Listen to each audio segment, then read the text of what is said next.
Olá, viajante cansado, e seja bem-vindo a este cantinho acolhedor da história. Antes de voltarmos no tempo juntos, eu adoraria saber de onde no mundo você está nos assistindo e que horas são para você agora. Há algo mágico em compartilhar estes momentos medievais através dos fusos horários. Sinta-se à vontade para deixar um comentário e me contar.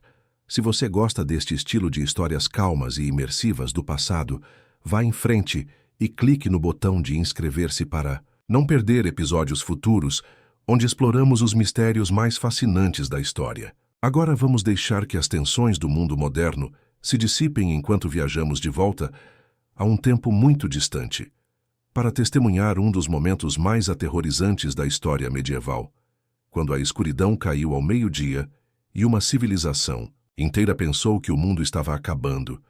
Imagine-se em uma aldeia medieval, o amanhecer surgindo lentamente sobre telhados de palha e ruas de paralelepípedos. O ano é 1133 e você está parado no pátio de um mosteiro em algum lugar em Portugal.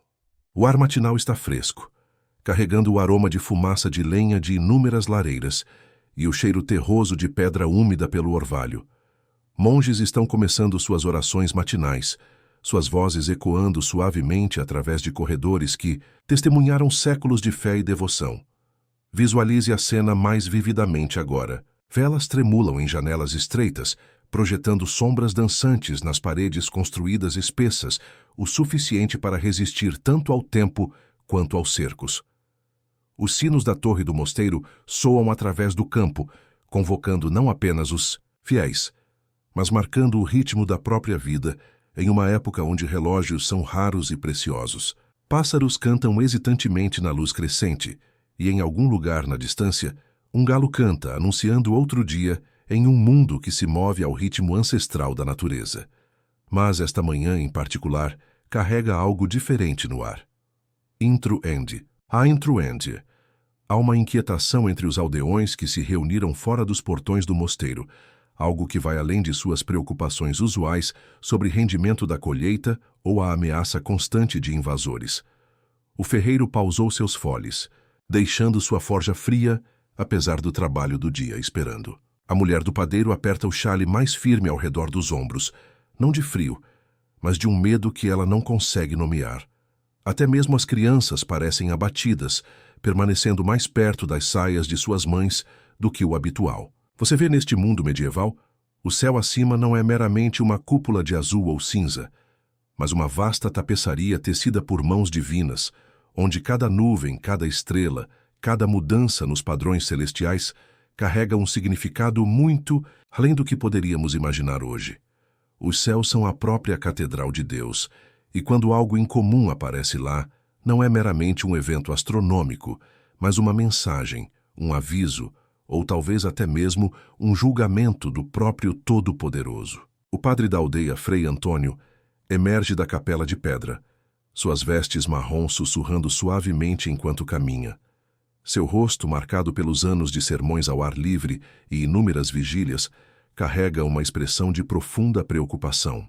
Em suas mãos, ele carrega um manuscrito antigo, suas páginas amareladas pela idade e cheias de cálculos que pareceriam quase místicos para o povo comum. Ele tem estudado os movimentos dos corpos celestiais, não por curiosidade científica, como poderíamos entender hoje, mas porque a própria Igreja reconhece que Deus fala através dos céus. Quando Frei Antônio se aproxima dos aldeões reunidos, você pode ouvir o sussurro suave do pergaminho, enquanto ele vira as páginas frágeis. Seu dedo traça linhas de texto em latim, palavras que falam de ciclos lunares e padrões solares, de previsões feitas por homens eruditos em mosteiros distantes que passam suas vidas observando o céu. O manuscrito fala de algo se aproximando, algo que não foi visto na memória viva, algo que transformará dia e noite em questão de momentos. Os aldeões se aproximam, seus rostos uma mistura de reverência e medo. Eles sabem que Frei Antônio possui conhecimento além de sua compreensão, que ele pode ler não apenas as Sagradas Escrituras, mas também os misteriosos movimentos do Sol e da Lua. Quando ele fala de eventos celestiais, eles escutam com a mesma atenção que dão aos seus sermões de domingo, porque em seu mundo Não há separação entre o sagrado e o astronômico. Meus filhos, Frei Antônio começa, sua voz carregando o peso tanto da autoridade quanto da compaixão. Os cálculos de nossos irmãos eruditos falam de um tempo se aproximando, quando a lua passará diante da face do sol. Suas palavras pairam no ar matinal como incenso, pesadas com um significado que cada ouvinte interpreta através da lente de seus próprios medos e crenças. Para essas mentes medievais, tal evento não pode ser meramente uma coincidência da mecânica orbital, um conceito que só emergiria séculos mais tarde. Em vez disso, deve ser um sinal de descontentamento divino, um prenúncio de praga ou fome, guerra ou morte. O sol, que eles veem como o próprio olho de Deus vigiando a criação, será coberto pela sombra da lua. O que tal coisa poderia significar, exceto que o próprio Deus escolheu desviar o olhar do mundo, deixando a humanidade na escuridão? Você pode sentir a respiração coletiva da multidão reunida, ver a maneira como as mães, instintivamente, puxam seus filhos para mais perto, observar como homens adultos se benzem e sussurram orações baixinho. Em suas mentes, o eclipse que se aproxima não é um fenômeno natural para ser observado e estudado, mas um evento sobrenatural que poderia anunciar o fim do próprio mundo. Ele se instala em ossos e corações, criando uma tensão que se intensificará nos dias e semanas vindouros conforme a palavra se espalha de aldeia em aldeia, carregada por mercadores viajantes e peregrinos errantes que sussurram sobre a escuridão que vem com vozes cheias de pavor. Frei Antônio continua lendo de seu manuscrito, descrevendo como a escuridão cairá no meio do dia, como a temperatura irá cair, como até mesmo os pássaros retornarão aos seus ninhos em confusão. Para ouvidos modernos, podem soar como observações interessantes sobre o comportamento do eclipse, mas para ouvintes medievais, soavam como descrições do próprio Apocalipse. O ferreiro da aldeia, um homem cujas mãos são permanentemente manchadas de fuligem e cujos braços carregam as cicatrizes de incontáveis faíscas, dá um passo à frente com uma pergunta que ecoa no coração de todos os presentes.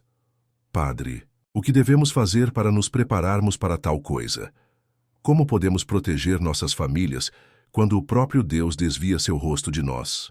É uma pergunta que toca o próprio âmago da existência medieval, onde a sobrevivência depende não apenas da preparação física, mas da prontidão espiritual. Essas pessoas vivem em um mundo onde o favor divino e a prosperidade terrena estão intimamente conectados, onde uma boa colheita é vista como bênção e uma má colheita como punição pelo pecado coletivo. Frei Antônio fecha o manuscrito gentilmente, manuseando-o com a reverência devida ao conhecimento sagrado. Devemos orar, ele diz simplesmente, e devemos confiar na misericórdia de Deus mesmo quando não podemos entender seus propósitos. A escuridão virá, mas também passará como todas as provações devem passar para aqueles que mantêm a fé. Mas mesmo enquanto ele fala essas palavras reconfortantes, você pode ver a incerteza em seus próprios olhos, pois Frei Antônio, por mais erudito que seja, também vive em um mundo onde a linha entre natural e sobrenatural é traçada muito diferentemente do que seria nos séculos vindouros. Ele pode entender a mecânica do movimento celestial melhor que seus paroquianos, mas ele também se pergunta que mensagem divina poderia estar codificada no eclipse que se aproxima. Enquanto o sol se eleva mais alto, projetando sombras mais longas através das pedras do calçamento e iluminando os rostos dos aldeões preocupados, algo extraordinário se aproxima. A dança celestial que tem se desdobrado por milênios está se aproximando de seu clímax dramático, e nem o erudito Frei Antônio, nem o mais humilde camponês podem verdadeiramente compreender o que estão prestes a testemunhar. O eclipse está vindo, e com ele um terror que se apoderará não apenas desta pequena aldeia portuguesa, mas de comunidades por todo o mundo conhecido, enquanto a humanidade se prepara para enfrentar o que eles acreditam que pode ser o fim de tudo que consideram caro. Agora vamos explorar o entendimento medieval dos eclipses, e eu prometo a vocês, a lacuna entre a teoria acadêmica e o terror cotidiano era absolutamente impressionante. Imaginem Frei Marcos, em seu escriptório do mosteiro, curvado sobre cálculos à luz de velas tremeluzentes. Seus dedos manchados de tinta traçam tabelas astronômicas que predizem eclipses com precisão surpreendente. Ele entende mecânica orbital, nós lunares, a precisão matemática da dança celestial. Mas basta sair de seus muros de pedra e você encontraria sua própria irmã, uma padeira na aldeia abaixo, que acredita que eclipses acontecem quando dragões cósmicos devoram o Sol. Isso não era ignorância versus iluminismo. Isso era conhecimento preso em uma torre de marfim enquanto o terror vagava livre pelas ruas. Fico fascinado por como os eruditos medievais realmente entendiam eclipses muito melhor do que a maioria das pessoas percebe. Nos grandes mosteiros da Europa, homens como Bede o Venerável já haviam compreendido a mecânica básica no século VIII. Estes não eram místicos ignorantes da Idade das Trevas. Eram mentes brilhantes, trabalhando com as ferramentas de que dispunham. Bede podia calcular quando eclipses ocorreriam, entendendo que a Lua passava pela sombra da Terra ou que a Lua bloqueava a luz do Sol. A precisão matemática era realmente incrível. Mas aqui é onde fica realmente interessante. E este é o ponto que a maioria das pessoas perde completamente.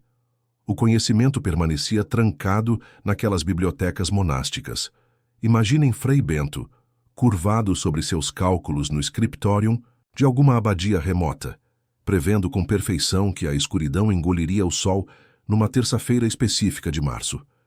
Ele entende a mecânica celestial, traçou as órbitas, fez a matemática. Mas esse conhecimento nunca deixa aqueles muros de pedra. Imaginem dois mundos existindo lado a lado, separados por muros de pedra e classe social.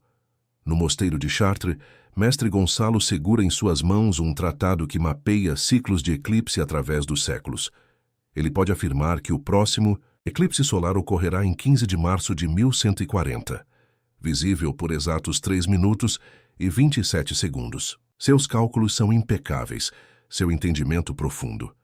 Enquanto isso, 3 milhas pela estrada enlameada, o próprio primo de Gonçalo, Guilherme, um carpinteiro habilidoso que pode construir catedrais que tocam o céu, fica paralisado, de terror quando aquele mesmo eclipse previsto chega. Para Guilherme, aqueles 3 minutos e 27 segundos não representam precisão matemática. Representam o fim do mundo. Isso cria a ironia mais comovente da história medieval. O conhecimento existia.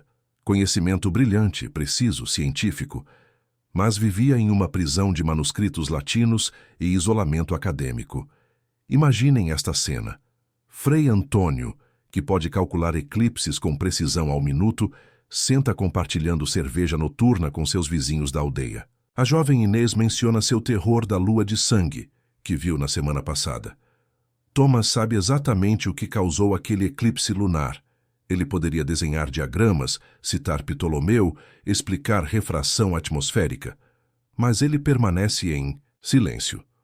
Como você traduz mecânica orbital para a linguagem de uma costureira? Como você constrói uma ponte sobre o abismo entre teoria acadêmica e terror cotidiano? O conhecimento estava lá, a comunicação não estava. E os próprios estudiosos não eram imunes ao terror psicológico. Esta é a parte que me deixa absolutamente perplexo. Mesmo os homens que entendiam a mecânica intelectualmente ainda podiam sentir aquele medo primitivo quando a escuridão caía ao meio-dia. Imagine Mestre William de Conches, uma das maiores mentes científicas do século XII, em pé no pátio de seu mosteiro, enquanto o sol começa a desaparecer. Sua mente racional sabe exatamente o que está acontecendo. Ele mesmo calculou este eclipse, mas conforme a temperatura cai e os pássaros ficam em silêncio e aquele crepúsculo sinistro começa a se espalhar pela paisagem, até mesmo sua coragem acadêmica vacila. A visão de mundo medieval tornava isso ainda mais complexo. Estes não. Eram cientistas seculares trabalhando em um universo sem Deus. Eram homens profundamente religiosos tentando entender a criação de Deus. Então, quando olhavam para um eclipse, viam tanto fenômeno natural quanto mensagem divina. Era simultaneamente um evento celestial previsível e um sinal dos céus. Esta interpretação dual criava esta tensão incrível no entendimento medieval dos eclipses que considero absolutamente fascinante. Considere alguém como Robert Grosseteste, bispo de Lincoln no século XIII. Este homem era um filósofo natural brilhante que entendia óptica e astronomia em um nível que não seria superado por séculos. Ele podia explicar como a luz se comporta, como os corpos celestiais se movem, por que os eclipses ocorrem. Mas ele também acreditava que Deus usava fenômenos naturais para se comunicar com a humanidade. Então, um eclipse era tanto uma sombra, projetada pela mecânica astronômica, quanto um aviso divino. Ambas as explicações eram simultaneamente verdadeiras em sua visão de mundo. O que é realmente impressionante é como esse conhecimento era preservado e transmitido. Imagine a cena: um jovem monge noviço, talvez de 16 anos, copiando manuscritos em alguma abadia remota. Ele está transcrevendo o Almagesto de Ptolomeu, reproduzindo cuidadosamente diagramas que mostram exatamente como eclipses lunares e solares funcionam. Sua mão se ressente de horas de cópia minuciosa, tinta manchando seus dedos, enquanto reproduz fórmulas matemáticas que prevêem eclipses décadas no futuro. Ele entende cada palavra que está escrevendo. Ele tem que entender para copiá-la com precisão. No entanto, quando olha para o céu durante um eclipse real, esse conhecimento intelectual batalha contra séculos de medo e superstição herdados. Os próprios manuscritos contam esta história incrível. Estudei textos iluminados, onde a mesma página contém tanto cálculos astronômicos precisos quanto imagens de dragões devorando o Sol. O científico e o mitológico ficam lado a lado, não como contradições, mas como maneiras diferentes de entender a mesma realidade aterrorizante. Estes estudiosos medievais não estavam escolhendo entre razão e superstição, estavam tentando integrar ambas em uma visão de mundo coerente. E os mosteiros se tornaram estes repositórios incríveis de conhecimento sobre eclipses. Catedral de Canterbury, Abadia de Cluny, as grandes casas de aprendizado espalhadas pela Europa, todas mantinham registros astronômicos que rastreavam eclipses com precisão notável. Alguns destes registros são tão detalhados que astrônomos modernos os usam para estudar mudanças sutis na rotação da Terra ao longo de séculos. A dedicação era absolutamente incrível. Mas aqui está o que sempre me impressiona. Todo esse conhecimento, todo esse entendimento acadêmico, todas essas mentes brilhantes trabalhando para compreender os céus. E isso não fazia virtualmente nenhuma diferença para a experiência de uma pessoa comum de um eclipse. Quando aquela sombra começava a se espalhar pelo Sol, quando a luz começava a desvanecer e a temperatura caía e os animais começavam a entrar em pânico, o entendimento acadêmico não significava nada comparado ao terror puro de assistir o mundo aparentemente acabar diante de seus olhos. Esta tensão entre conhecimento e medo, entre entendimento e terror, entre o acadêmico e o popular, isso é o que tornou as experiências medievais de eclipses tão unicamente intensas. O conhecimento existia para explicar o que estava acontecendo, mas permanecia trancado em mosteiros e universidades, acessível apenas a uma elite educada minúscula. Todas as outras pessoas enfrentavam a escuridão armadas apenas com lendas, orações, e a esperança desesperada de que, de alguma forma, o sol retornaria e o mundo continuaria a existir. Mas a teoria significava pouco quando a escuridão realmente caía e pessoas comuns se encontravam olhando para um sol sendo devorado por forças invisíveis.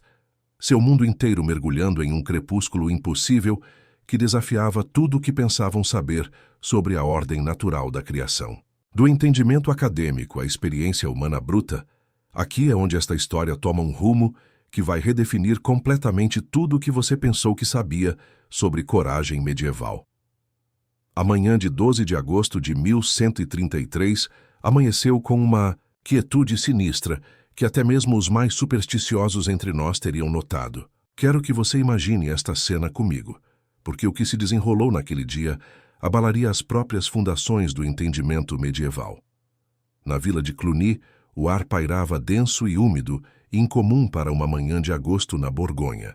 Os galos, normalmente arautos confiáveis do amanhecer, pareciam hesitantes em seu cantar, como se a própria natureza pressentisse algo errado. Os sinos da grande abadia começaram seu chamado matinal para as laudes, mas até mesmo suas vozes de bronze pareciam abafadas, engolidas por uma atmosfera carregada de expectativa. Frei Bento, o cronista da abadia cujos registros meticulosos mais tarde se provariam inestimáveis para os historiadores, anotou em seu diário naquela manhã: "O próprio ar parece prender a respiração."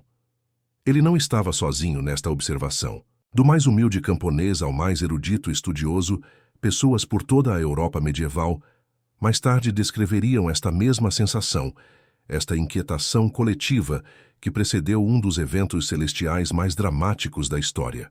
Nas ruas estreitas de Cluny, os comerciantes já estavam montando suas bancas para o mercado matinal. O padeiro, Guilherme, havia acordado antes mesmo do amanhecer, seus fornos crepitando com o calor familiar. Mas até Guilherme notou que algo estava diferente. O burburinho habitual dos primeiros clientes estava abafado, substituído por conversas sussurradas e olhares nervosos em direção ao céu. É preciso entender que esta era uma época em que a fronteira entre o natural e o sobrenatural era tênue como uma gaze. Estas não eram pessoas que compreendiam a mecânica das órbitas celestiais ou a dança previsível dos corpos planetários. Para eles, os céus eram o domínio de Deus, dos anjos e, ocasionalmente, de forças mais sombrias. Cada formação de nuvem incomum, cada padrão estranho de voo dos pássaros, cada mudança no vento carregava significado potencial. As crianças da aldeia, normalmente barulhentas em suas brincadeiras matinais, pareciam estranhamente quietas. Elas se reuniam em pequenos grupos, sussurrando entre si com aquela consciência instintiva que as crianças costumam ter para mudanças que estão por vir. Suas mães, ocupadas com as tarefas matinais, se flagravam olhando para cima com mais frequência do que o normal, as mãos instintivamente fazendo o sinal da cruz. Conforme a manhã progredia, esta inquietação coletiva se tornava mais palpável. Os cães, esses barômetros confiáveis de mudanças atmosféricas, começaram a andar inquietos. Nos campos ao redor de Cluny, o gado exibia comportamento estranho. As vacas se ajuntaram em grupos cerrados, mugindo baixinho. Os cavalos relinchavam nervosamente, as orelhas se movendo constantemente como se estivessem à escuta de alguma ameaça distante. Mas talvez o mais revelador de tudo fossem os pássaros. Quem já passou tempo na natureza sabe que os pássaros costumam ser os primeiros a sentir perturbações atmosféricas. Naquela manhã, em Cluny, o coro habitual do amanhecer estava notavelmente ausente. Os pardais se amontoaram juntos em silêncio incomum. Até mesmo os corvos onipresentes, normalmente audaciosos e barulhentos, pareciam ter perdido a voz. Dentro da abadia, os monges seguiam suas rotinas prescritas, mas o Frei Bento não era o único a notar a qualidade estranha do dia. O Frei Antônio, o astrônomo da abadia e um dos poucos homens da região com algum conhecimento formal de mecânica celestial, havia consultado seus mapas e cálculos com frequência crescente. Seu treinamento na escola catedralícia de Chartres o havia exposto a algumas das obras astronômicas preservadas da Grécia Antiga, filtradas através de traduções árabes. Thomas sabia algo que a maioria de seus contemporâneos ignorava. Este dia tinha sido previsto. Os cálculos rudimentares pelos nossos padrões, mas notáveis para sua época, haviam sugerido a possibilidade de um eclipse solar. Mas mesmo Thomas, com sua preparação acadêmica, não poderia ter imaginado o impacto psicológico que estava prestes a se desenrolar. Conforme a manhã avançava, a qualidade da luz começou a mudar de maneiras que desafiavam explicação normal. O céu não estava nublado, mas mesmo assim a luz do sol parecia de alguma forma diminuída, como se filtrada através de véus invisíveis. As sombras apareciam mais nítidas, mais definidas, criando uma qualidade quase etérea aos objetos comuns. O familiar assumia um ar estranho. No mercado, as conversas se voltavam crescentemente para presságios e portentos.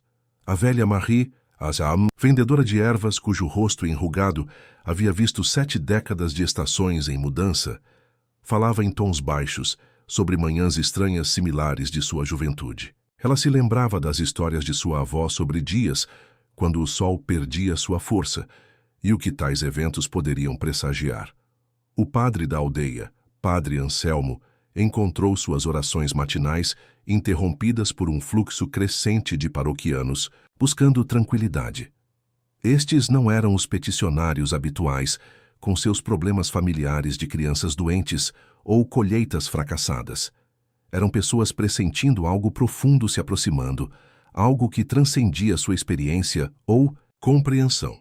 O que torna este momento histórico tão fascinante é como reações similares estavam ocorrendo simultaneamente ao longo de centenas de quilômetros. Em Londres, cronistas mais tarde descreveriam condições atmosféricas idênticas. Em Paris, o mesmo comportamento nervoso entre animais. Em Roma, a mesma qualidade de luz estranha e filtrada. Esta não era ansiedade localizada. Este era um fenômeno continental que caminhava para seu clímax dramático. A equipe da cozinha da abadia, preparando a refeição do meio-dia, notou seus ritmos habituais interrompidos. Conversas que normalmente fluíam facilmente se tornaram rígidas e incertas. Até mesmo o ato simples de sovar pão parecia requerer mais concentração que o usual. O Frei Marcos, o chefe de cozinha, mais tarde escreveria que parecia como se o próprio tempo se movesse diferentemente naquela manhã. E então, conforme o sol subia em direção ao seu zênite, o primeiro sinal inconfundível apareceu. Uma pequena mancha escura parecia dar uma dentada na borda do sol.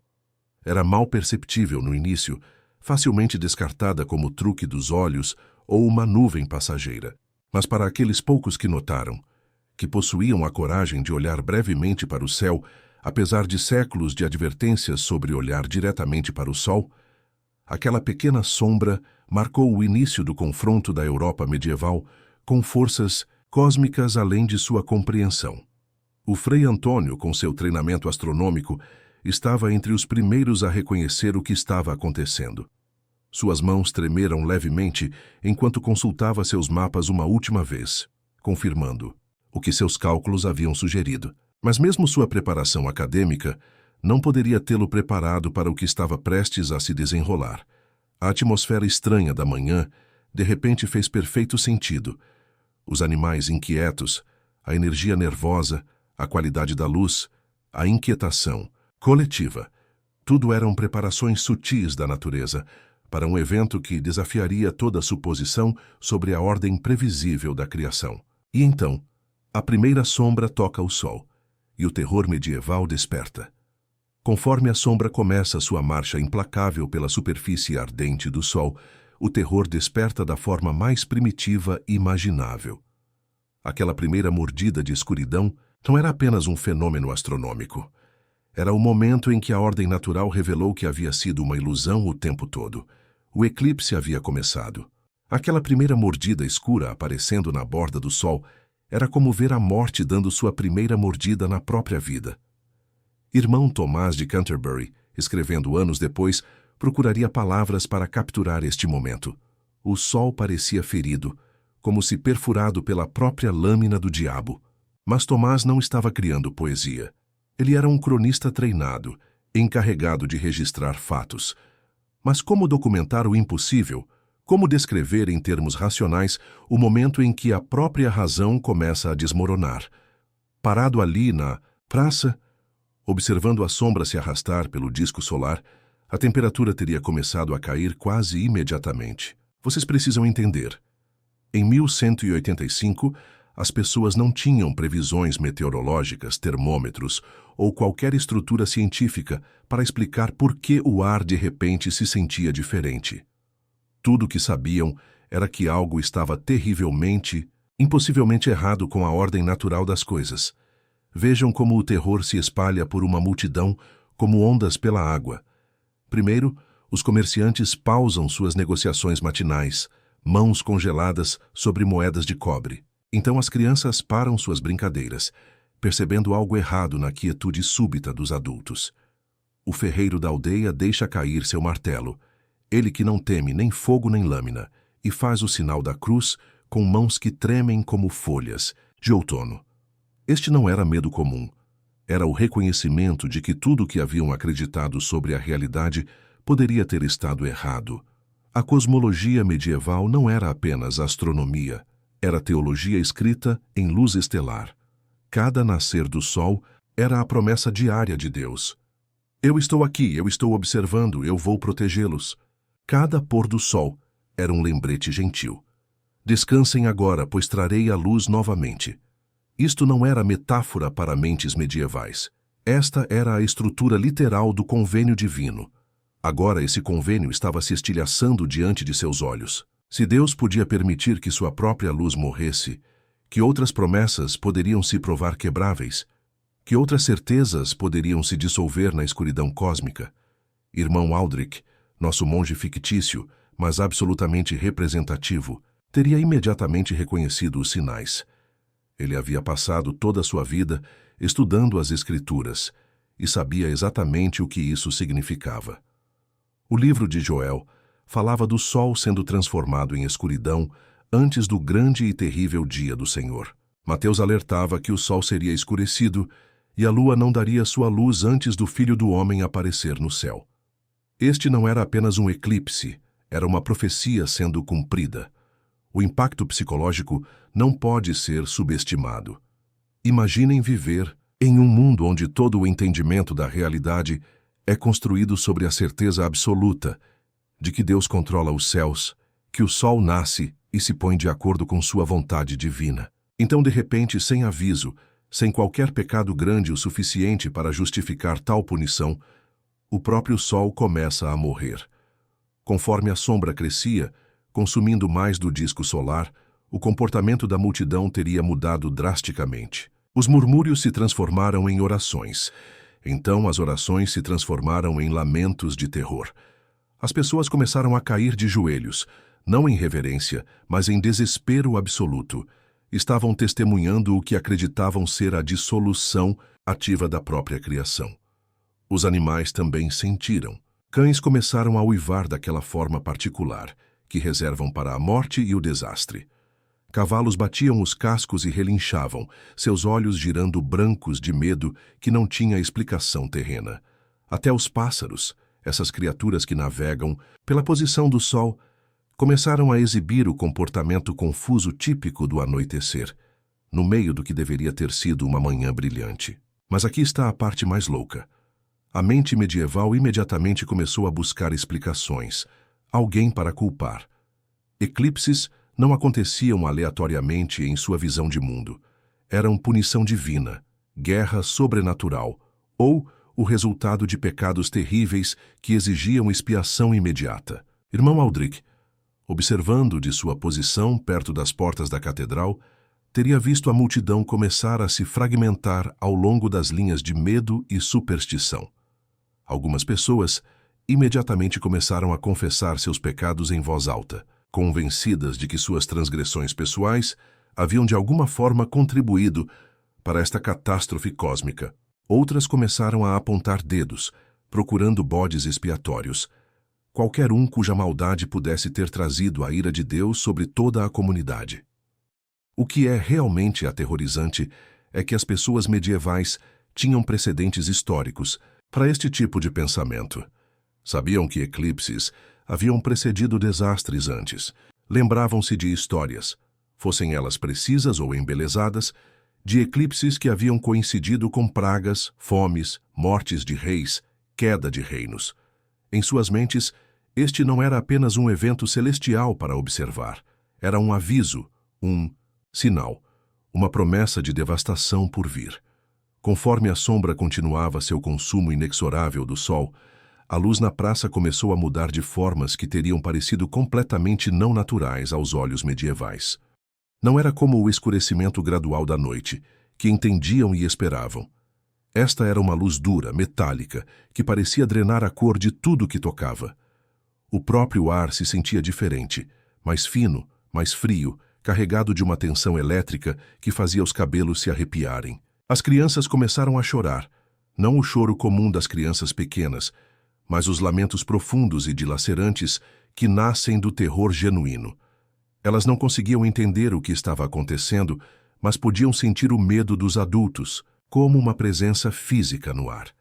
O contágio psicológico do pânico coletivo estava começando a se alastrar, alimentando-se de si mesmo, ganhando força a cada momento que passava.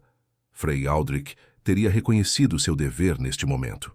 Como um homem de Deus, como alguém a quem a comunidade recorria para orientação espiritual e explicações, ele precisava fornecer algum tipo de estrutura para compreender este evento incompreensível. Mas o que ele poderia dizer? Como poderia explicar algo que desafiava todas as leis naturais que eles conheciam? O aspecto verdadeiramente devastador deste momento é que as pessoas medievais eram, na verdade, bastante sofisticadas em sua compreensão dos fenômenos naturais. Dentro de sua estrutura de pensamento, eles podiam prever padrões climáticos, entender mudanças sazonais, navegar pelas estrelas. Não eram camponeses ignorantes vagando pela vida sem entendimento. Eram pessoas inteligentes e observadoras cujo sistema inteiro de compreensão do mundo estava sendo sistematicamente estilhaçado pelo que estavam presenciando. Quando o eclipse atingiu sua fase mais dramática, com quase metade do sol agora consumida pela sombra, o comportamento da multidão teria se tornado cada vez mais desesperado. Algumas pessoas começaram a tirar as roupas externas e se bater, convencidas de que a mortificação física poderia apaziguar qualquer ira divina que tivesse causado esta catástrofe.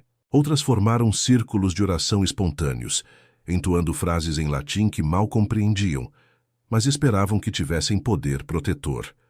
Os comerciantes que estavam vendendo suas mercadorias apenas minutos antes agora se encontravam com clientes que haviam perdido completamente o interesse em bens terrenos. De que serviam sapatos novos ou pão fresco quando o próprio mundo poderia estar acabando?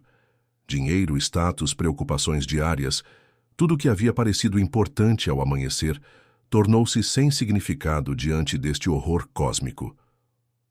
Passando do medo à ação desesperada, a multidão começou a se organizar em torno da única instituição que fazia sentido neste momento de crise absoluta, a igreja. As pessoas se comprimiam em direção às portas da catedral, não buscando abrigo do tempo, mas refúgio daquilo que parecia ser a ira ativa de Deus.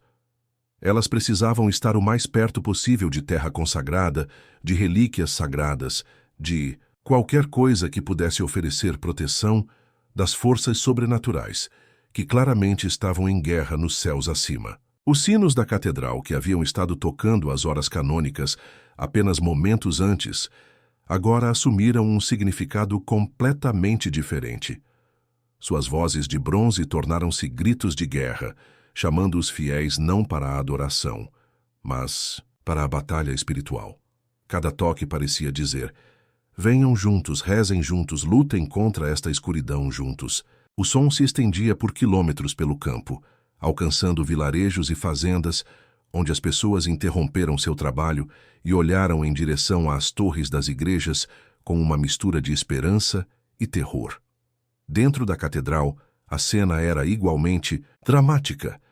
As velas que haviam tremulado pacificamente durante a missa matinal agora pareciam tremer com urgência desesperada. A luz colorida que filtrava através dos vitrais assumiu uma qualidade sinistra, conforme o eclipse progredia, projetando padrões estranhos e mutáveis nos pisos de pedra, onde centenas de pessoas se ajoelhavam em oração. O padre Bento, o padre sênior da catedral, encontrou-se na posição impossível de tentar fornecer conforto e explicação para algo que desafiava os próprios fundamentos da cosmologia medieval. Ele permanecia no altar, sua voz ecoando pelo vasto espaço repleto de fiéis aterrorizados, tentando encontrar palavras que pudessem criar uma ponte entre o terror e a esperança. Meus filhos, sua voz ecoou pela catedral, o que presenciamos nos céus é um sinal do poder de Deus sobre toda a criação. Não devemos nos desesperar, mas confiar em sua misericórdia e em seu plano para nós, mesmo quando esse plano está além da nossa compreensão. Mas até mesmo a fé do padre Bento estava sendo testada, de formas que ele nunca havia imaginado. Como um homem culto, ele tinha algum conhecimento dos eventos astronômicos.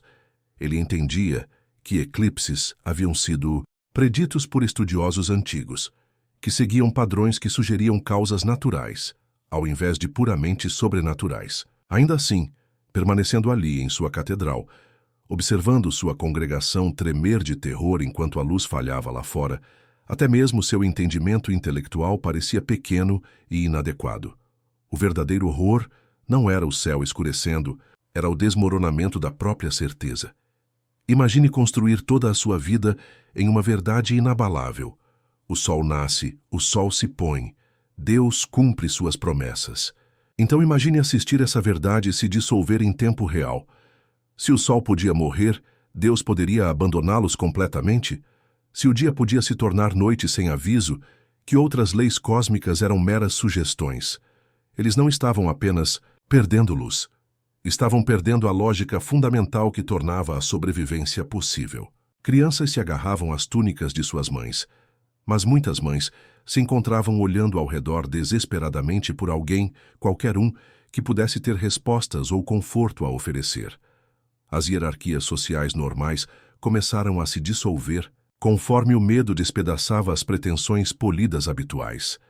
Nobres se encontraram ajoelhando ao lado de camponeses, mercadores ao lado de mendigos, todos unidos em seu terror compartilhado e em sua necessidade desesperada de proteção divina. A parte realmente comovente é como as pessoas medievais tentaram aplicar seus sistemas de conhecimento existentes a algo tão além de sua experiência. Elas começaram a recitar todas as orações que conheciam, realizando todos os rituais que já haviam trazido conforto, seguindo cada pedaço de sabedoria popular passado através das gerações. Água benta foi espalhada, ervas protetoras foram agarradas, medalhas religiosas foram beijadas com fervor desesperado. Mas nada parecia funcionar. A sombra continuou a crescer, a luz continuou a falhar, e o mundo continuou sua transformação. Impossível do dia em direção a uma escuridão que não tinha explicação natural no entendimento medieval. O eclipse agora estava mais da metade completo, e o mundo medieval permanecia à beira de experimentar algo que mudaria para sempre seu entendimento de seu lugar no cosmos. Os sinos continuaram a tocar, as orações continuaram a se elevar, os rituais protetivos continuaram seus padrões antigos. Mas em algum lugar na escuridão crescente, um novo entendimento estava começando a tomar forma. Qualquer coisa que estivesse acontecendo no céu acima estava além do poder humano de controlar ou compreender. E conforme o eclipse se aproximava de seu momento de totalidade completa, o mundo medieval permanecia equilibrado na borda de uma experiência que desafiaria tudo o que eles pensavam que sabiam sobre Deus, a criação e seu lugar na ordem cósmica. Mas o que aconteceu em seguida revelaria algo extraordinário sobre o espírito humano que ninguém, nem mesmo os estudiosos mais cultos, poderia ter previsto. Da antecipação à transformação absoluta, e então naquela batida final do coração, antes que o mundo mudasse para sempre, a última lasca de luz solar desapareceu. O que se seguiu não foi escuridão, foi a ausência de tudo que fazia sentido. Imagine tentar respirar quando o próprio ar parece diferente. Imagine temperaturas despencando 10 graus em questão de momentos, como se o inverno tivesse emboscado o verão. Estrelas aparecendo em pleno dia, espalhadas pelo céu roxo-negro como diamantes dispersos no veludo. O horizonte brilhando com fogo impossível em todas as direções simultaneamente.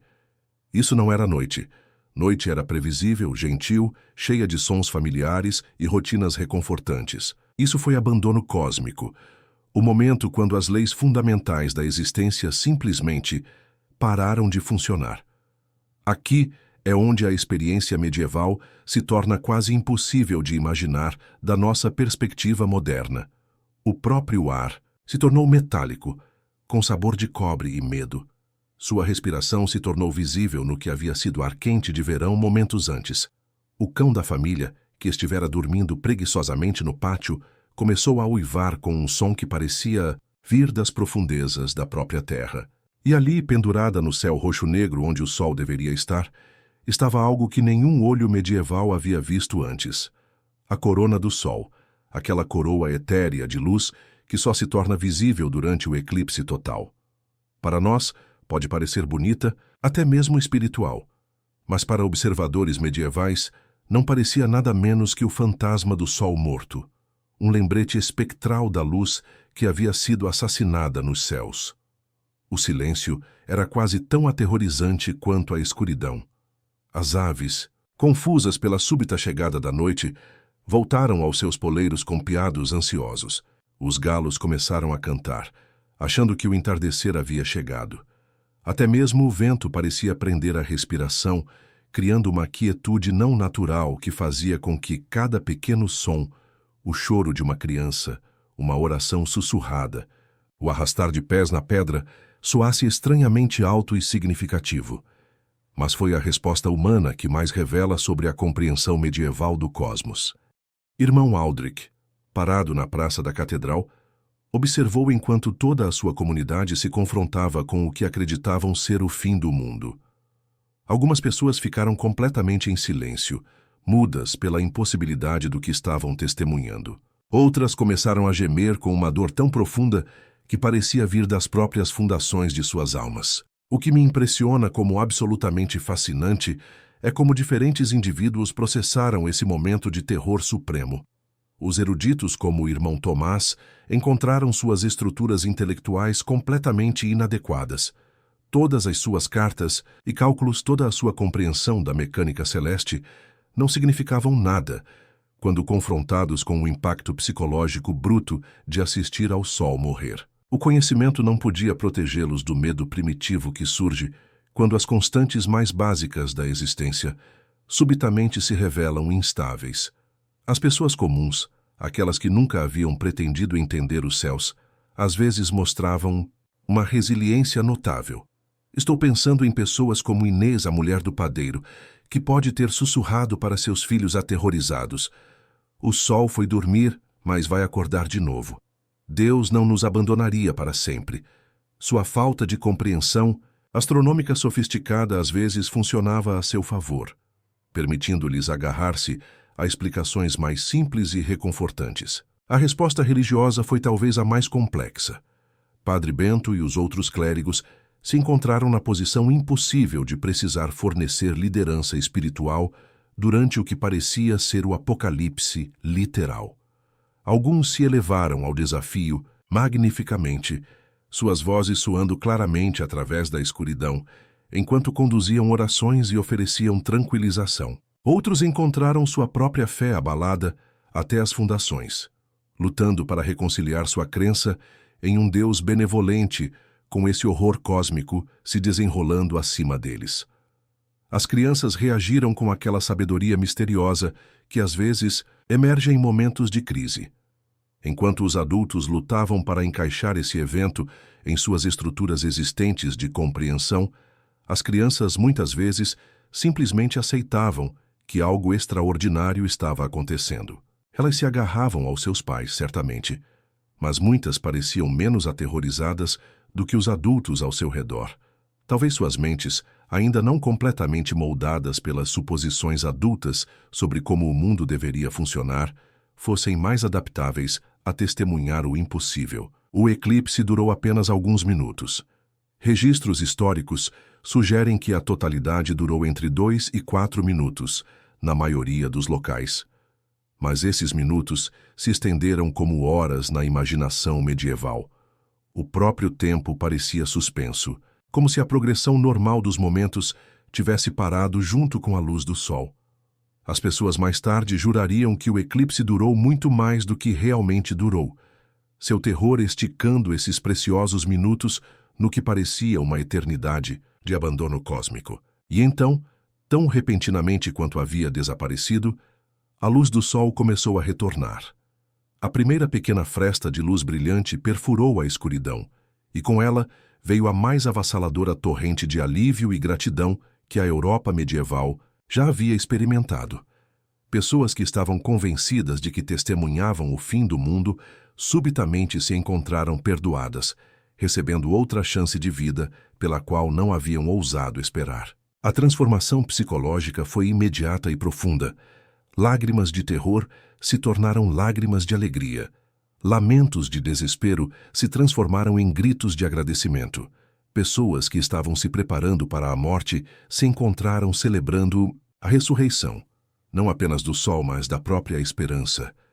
Irmão Aldrich, sua voz rouca de oração e emoção, ergueu suas mãos em direção à luz que retornava e falou palavras que seriam lembradas por gerações. Contemplai. A misericórdia de Deus é maior que sua ira. O sol vive e nós também. Suas palavras capturaram algo essencial sobre a experiência medieval do eclipse. Não era apenas um evento astronômico, mas um profundo julgamento espiritual que testou a fé e emergiu mais forte. Mas o impacto daqueles poucos minutos de totalidade ecoaria através das comunidades medievais por décadas vindouras. As pessoas haviam sido forçadas a confrontar a possibilidade de que as suposições fundamentais de sua existência pudessem estar erradas.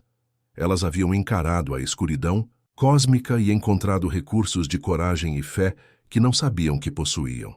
Elas haviam experimentado terror tão profundo que mudou sua compreensão do que era possível na criação de Deus.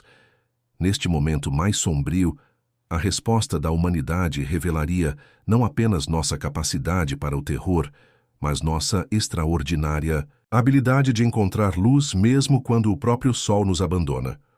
Do terror cósmico à resistência humana, este eclipse não foi apenas um fenômeno cósmico testemunhado por astrônomos e eruditos. Enquanto a última luz desvanecia e a totalidade abraçava o mundo medieval, pessoas comuns, fazendeiros, nobres, crianças e clérigos, se encontraram cara a cara com algo que suas mentes mal conseguiam compreender.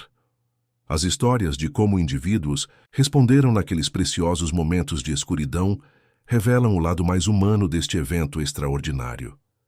Deixe-me desenhar este cenário para vocês. Em uma pequena aldeia nos arredores de Canterbury, Thomas, o fazendeiro, estava trabalhando em seus campos quando o eclipse começou. Este era um homem cuja vida inteira girava em torno do sol, quando plantar, quando colher, quando descansar. Sua existência estava construída na confiabilidade absoluta da luz do dia. Agora, parado em seu campo de trigo parcialmente colhido, sob um céu impossível e sombrio, pontilhado com estrelas ao meio-dia, Thomas enfrentava uma crise que ia muito além de qualquer coisa para a qual sua experiência rural o havia preparado. Mas aqui está o que absolutamente me fascina sobre a resposta humana a este evento. De acordo com o relato deixado por um monge viajante que registrou a história anos mais tarde, Thomas reuniu sua esposa e filhos em sua pequena casa, acendeu cada vela que possuíam e começou a contar histórias para eles. Não histórias religiosas, não explicações sobre eclipses, mas contos simples sobre outras épocas, quando as coisas pareciam impossíveis, mas se resolveram no final. Ele criou luz e conforto com as ferramentas que tinha: fogo, palavras e amor. Enquanto isso, na corte real, um drama completamente diferente estava se desenrolando. A rainha Isabel, uma das mulheres mais poderosas de Portugal medieval, se encontrava nos jardins do palácio quando o eclipse atingiu a totalidade. Seus cronistas notaram que ela inicialmente reagiu com o mesmo terror de qualquer pessoa comum, caindo de joelhos, chamando por seu confessor. Mas então algo notável aconteceu.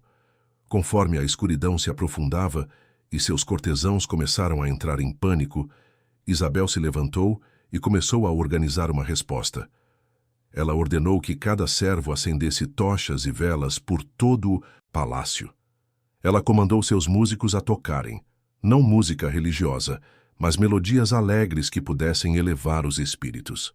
Ela instruiu sua equipe de cozinha a preparar um banquete para quando a luz retornasse, porque ela declarou com a certeza de uma rainha: Deus não nos abandonaria para sempre e celebraremos quando sua luz retornar para nós.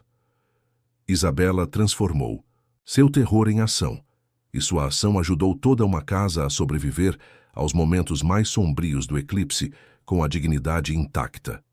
A história fica ainda mais interessante quando olhamos para as comunidades monásticas. Na abadia de Westminster, o irmão William Estava copiando manuscritos no Scriptorium quando a totalidade atingiu.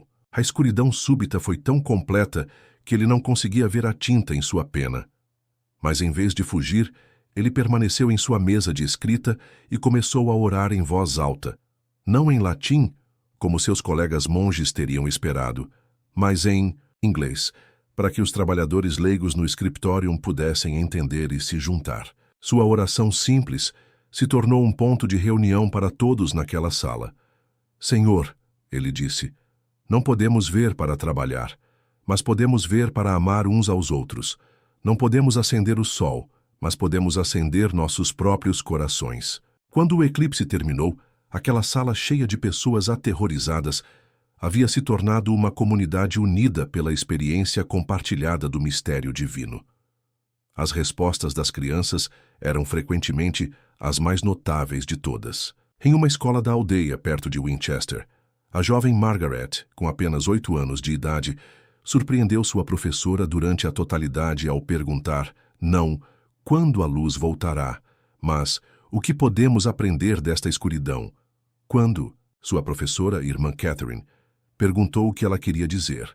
Margaret respondeu, se Deus pode fazer o sol escurecer, imagine o que mais ele pode fazer que ainda não sabemos. A sabedoria das crianças, não é mesmo? Esta criança havia de alguma forma transformado o terror cósmico em maravilha cósmica, encontrando no eclipse não um fim, mas um começo, o começo de perguntas que impulsionariam a curiosidade humana por séculos. A nobreza lidou com a crise de maneiras que refletiam sua posição única na sociedade medieval. Lord Edmund de Sussex estava hospedando uma festa de caça quando o eclipse atingiu a totalidade. Em vez de cancelar a caça ou se esconder no castelo, ele transformou o evento em algo sem precedentes, uma caçada noturna no meio do dia. Ele ordenou que tochas fossem acesas e conduziu seus convidados através da floresta escurecida, transformando terror em aventura. Seus convidados mais tarde disseram que foi a experiência mais extraordinária de suas vidas, caçar à luz de tochas sob um céu cheio de estrelas enquanto a coroa solar brilhava acima como algum farol celestial. Edmund havia intuitivamente compreendido algo profundo. Quando confrontado com o impossível, às vezes a melhor resposta é abraçá-lo completamente em vez de simplesmente suportá-lo. Edmund havia intuitivamente compreendido algo profundo. Quando confrontado com o impossível, às vezes a melhor resposta é abraçá-lo completamente em vez de simplesmente suportá-lo. Mas talvez a história individual mais tocante venha de um hospício administrado pelas Irmãs da Misericórdia, nos arredores de Londres.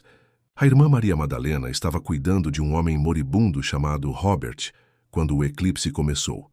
Conforme a escuridão caiu e a temperatura baixou, Robert ficou assustado, pensando que sua morte estava se aproximando. Mas a irmã Maria fez algo lindo.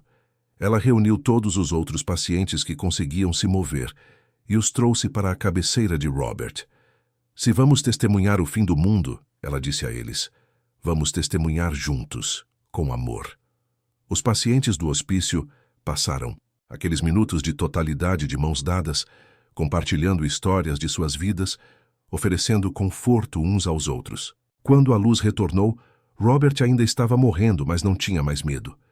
Ele morreu 2 dias depois, e suas últimas palavras foram supostamente: eu vi o sol morrer e renascer. A morte não tem terror para mim agora.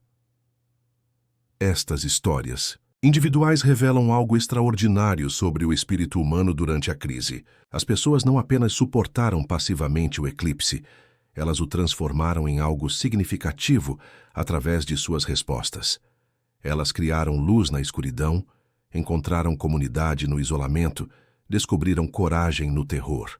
O que mais me impressiona é como esses indivíduos medievais, sem qualquer compreensão científica do que estava acontecendo, mesmo assim, encontraram maneiras de responder com dignidade, criatividade e amor. Eles não conseguiam explicar o eclipse, mas podiam escolher como enfrentá-lo. E ao fazer essas escolhas, revelaram algo atemporal sobre a resistência humana. O fazendeiro contou histórias à luz de velas. A rainha organizou uma celebração. O monge orou em sua língua local. A criança fez perguntas. O nobre criou aventura. A freira promoveu união na comunidade.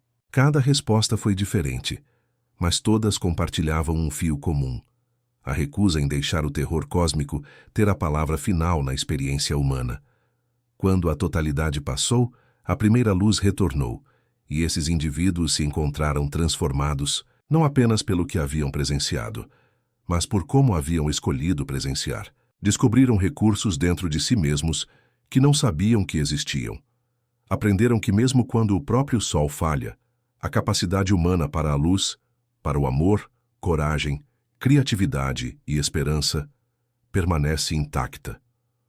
Movendo-se da escuridão, de volta para a luz, vemos como este evento cósmico não apenas mudou o céu sobre a Portugal medieval, mudou os corações e mentes de todos que o testemunharam, deixando ecos que ressoariam através de suas comunidades por gerações vindouras. E então, como um milagre abençoado se desdobrando pelos céus, a primeira lasca de luz dourada perfurou a escuridão.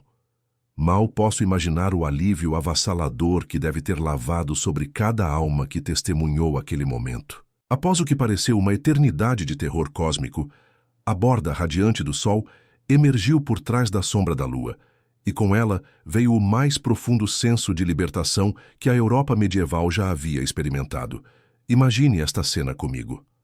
A escuridão impossível que havia caído sobre a terra começou a se dissipar, não gradualmente como o amanhecer, mas numa súbita explosão de luz que retornava, parecendo insuflar vida de volta ao próprio mundo. O estranho crepúsculo roxo da totalidade deu lugar àquele calor dourado familiar, que havia sido tão cruelmente ausente. Pessoas que estavam convencidas de que testemunhavam o fim de tudo, subitamente se viram agraciadas, recebendo outra chance, de vida pela qual não ousaram torcer.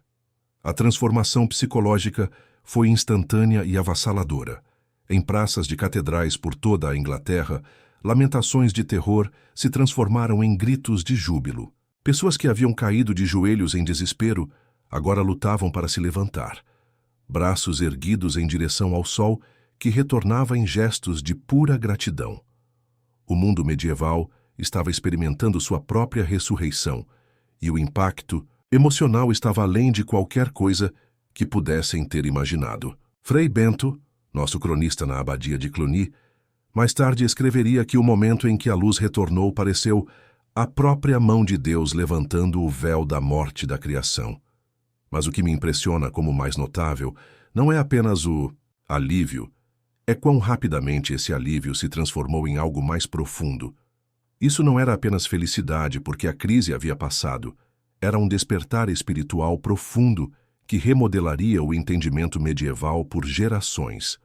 Crianças, que haviam estado chorando de terror, começaram a rir com pura alegria desinibida. Adultos que haviam passado aqueles minutos sombrios certos de que estavam prestes a morrer, se encontraram abraçando estranhos, compartilhando lágrimas de alívio com pessoas com quem nunca haviam falado antes. O eclipse havia despojado convenções sociais e criado uma comunidade unida pela sobrevivência compartilhada do que acreditavam ter sido o impossível. Os sinos que haviam estado tocando em alarme durante todo o eclipse agora começaram a tocar em celebração.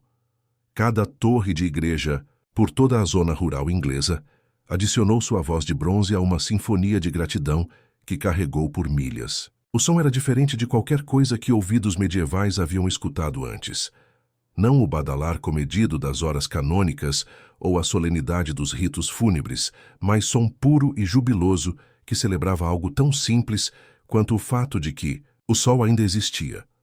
Mas aqui está o que torna este momento absolutamente fascinante de uma perspectiva histórica. A resposta medieval à luz que retornava revelou algo profundo sobre sua visão de mundo. Eles não viram isso apenas como o fim de um fenômeno natural. Viram como misericórdia divina tornada manifesta. Eles não viram aquilo apenas como o fim de um fenômeno natural. Viram como misericórdia divina tornada manifesta. Deus os havia testado com terror cósmico e os julgou dignos de redenção. O retorno do sol não era apenas mecânica celeste, era prova do amor divino. Padre Benedito, de pé diante de sua congregação da catedral, encontrou palavras que capturaram o momento perfeitamente. Meus filhos, testemunhamos o poder de Deus sobre toda a criação e testemunhamos sua misericórdia. A escuridão veio, como a escuridão deve vir, mas a luz retornou, como a luz sempre retorna para aqueles que mantêm a fé. Suas palavras se tornaram um modelo para entender a experiência do eclipse por toda a Europa medieval. As consequências imediatas foram extraordinárias. As pessoas emergiram de igrejas e casas para um mundo que parecia exatamente o mesmo de horas antes, mas sentia-se completamente transformado. As mesmas ruas de pedra, os mesmos telhados de palha, os mesmos rostos familiares, mas tudo estava tocado pelo fulgor da sobrevivência, de ter resistido ao impossível e vivido para contar a história. Mercados que haviam sido abandonados em terror, de repente se encheram de pessoas que precisavam compartilhar suas experiências, contar e recontar o que haviam presenciado. Mas estas não eram apenas histórias de medo, eram contos de descoberta. As pessoas haviam aprendido coisas sobre si mesmas durante aqueles minutos de escuridão que nunca poderiam ter imaginado. Encontraram coragem que não sabiam possuir, fé que não sabiam poder manter, amor que não sabiam poder expressar. O ferreiro da aldeia, que havia se refugiado na igreja, se viu descrevendo como, no momento mais sombrio, havia segurado a criança, de um desconhecido para confortar seus medos. O comerciante que só se preocupava com suas mercadorias descobriu que havia passado o eclipse rezando pelas famílias de seus competidores. A dama nobre que nunca havia falado com um camponês se viu recontando como havia compartilhado sua capa com um mendigo na praça da catedral. O eclipse havia revelado algo extraordinário sobre a natureza humana, que em momentos de crise absoluta, as pessoas frequentemente descobrem seu melhor lado ao invés do pior. O mundo medieval havia enfrentado o que acreditavam ser julgamento cósmico e havia respondido não com violência ou egoísmo, mas com comunidade e compaixão. Irmão Tomás, o astrônomo cujos cálculos haviam previsto este evento, se viu numa posição curiosa. Sua compreensão erudita foi validada. O eclipse havia ocorrido exatamente quando e como ele havia calculado. Mas seu triunfo intelectual pareceu pequeno comparado à transformação espiritual que testemunhou ao seu redor. O conhecimento, ele percebeu, era valioso, mas não era nada comparado à capacidade humana de fé e amor diante do desconhecido. O retorno da luz também trouxe preocupações práticas de volta ao foco, mas com uma perspectiva alterada. Fazendeiros voltaram aos seus campos, mas muitos diriam depois que seu trabalho pareceu diferente. Menos como luta e mais como cooperação com propósito divino. Comerciantes reabriram suas bancas, mas as transações foram marcadas por bondade e paciência incomuns.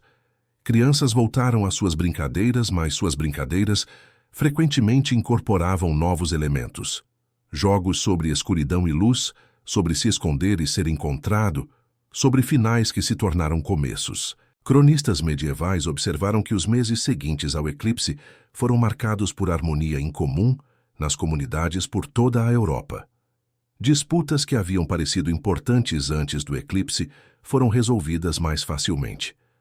Famílias que haviam se separado encontraram maneiras de se reconciliar.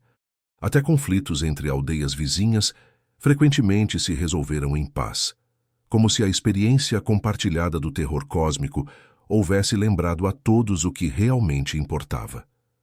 O impacto religioso foi profundo e duradouro.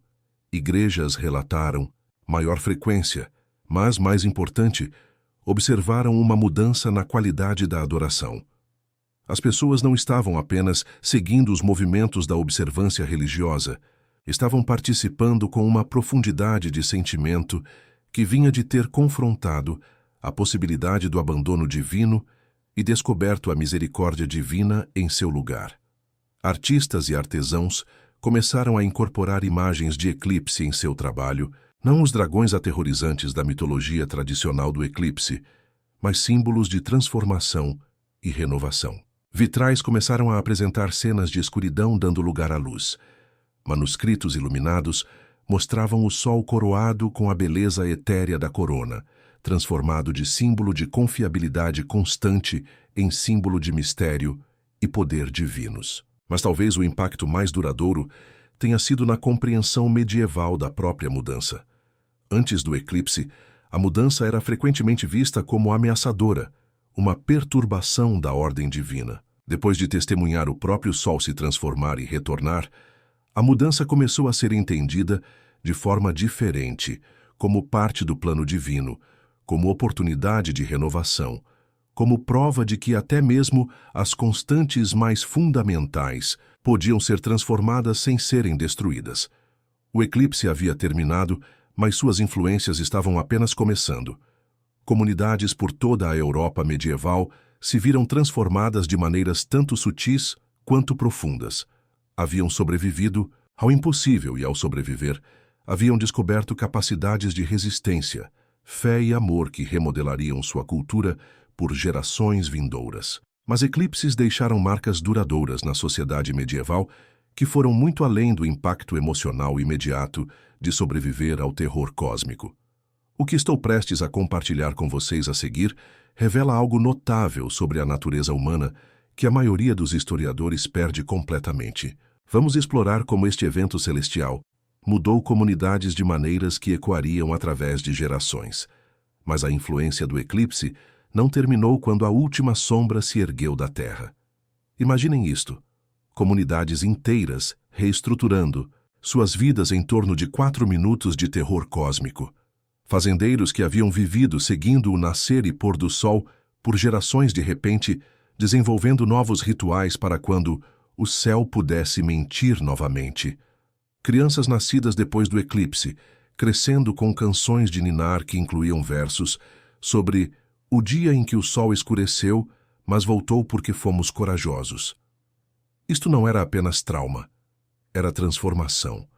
Fico fascinado por como profundamente este evento único transformou a cultura medieval de maneiras que persistiriam por séculos. O eclipse não apenas assustou as pessoas, e então se desvaneceu na memória. Tornou-se um ponto de referência que redefiniu como as comunidades entendiam tempo, medo, preparação e até mesmo sua relação com o divino. Vamos começar com algo tão básico quanto as rotinas diárias. Antes do eclipse, as pessoas medievais viviam suas vidas seguindo padrões previsíveis: nascer do sol, pôr do sol, as horas canônicas marcadas pelos sinos das igrejas, ciclos sazonais que governavam a agricultura há gerações. O eclipse despedaçou essa sensação de previsibilidade da forma mais fundamental possível. Se o próprio sol podia desaparecer sem aviso, o que mais poderia ser incerto? A resposta foi fascinante. Comunidades por toda a Inglaterra começaram a desenvolver o que poderíamos chamar de protocolos de sombra, novos costumes e práticas criados para se preparar para emergências cósmicas. A abadia de Canterbury, por exemplo, instituiu o que chamavam de vigílias umbrais, orações especiais realizadas sempre que sombras incomuns ou luz estranha apareciam no céu. Estas não eram apenas observâncias religiosas, eram preparação psicológica para a possibilidade de que o impossível pudesse acontecer novamente. Frei Marcos, o cronista de York Minster, descreveu como sua comunidade começou a manter velas de crise, velas especiais abençoadas que nunca eram acesas, exceto durante emergências que desafiavam explicação natural. Essas velas se tornaram recursos preciosos da comunidade, mantidas pela igreja, mas disponíveis para todos. A prática se espalhou por todo o norte de Portugal, criando uma rede de comunidades preparadas para crises sobrenaturais. Mas aqui é onde a coisa fica realmente interessante. O eclipse também transformou a compreensão medieval de solidariedade comunitária. Durante aqueles momentos de totalidade, as hierarquias sociais se dissolveram temporariamente. Nobres e camponeses se ajoelharam juntos em terror. Compartilharam velas e conforto sem considerar distinção de classe. Esta experiência de igualdade radical diante da crise cósmica criou mudanças duradouras nas relações sociais. Vilas começaram a instituir o que chamavam de Dias de Sombra, comemorações anuais do eclipse que deliberadamente revertiam a ordem social normal. Nesses dias, os aldeões mais pobres seriam servidos primeiro nas refeições comunitárias, nobres realizariam trabalho manual e todos participariam de atividades que enfatizavam humanidade compartilhada sobre distinção, social. Era como se as comunidades estivessem tentando preservar aquele profundo senso de igualdade que experimentaram durante o eclipse. Os impactos econômicos foram igualmente surpreendentes. Você poderia esperar que um evento tão aterrorizante quanto um eclipse total tornasse as pessoas medievais mais conservadoras, mais focadas em acumular recursos contra desastres futuros. Mas o oposto aconteceu em muitas comunidades. Tendo sobrevivido ao que acreditavam ser o possível fim do mundo, as pessoas desenvolveram uma relação diferente com posses materiais. A vila de Glastonbury, por exemplo, começou a praticar generosidade do eclipse, um costume onde famílias anualmente doariam sua posse mais preciosa para alguém em maior necessidade, comemorando sua gratidão por sobreviver ao terror cósmico. A prática se espalhou por todo o West Country, criando redes de ajuda mútua que fortaleceram os laços comunitários por gerações. As corporações de artesãos medievais começaram a incorporar simbolismo de eclipse em seus trabalhos de formas que revelavam mudanças mais profundas na consciência.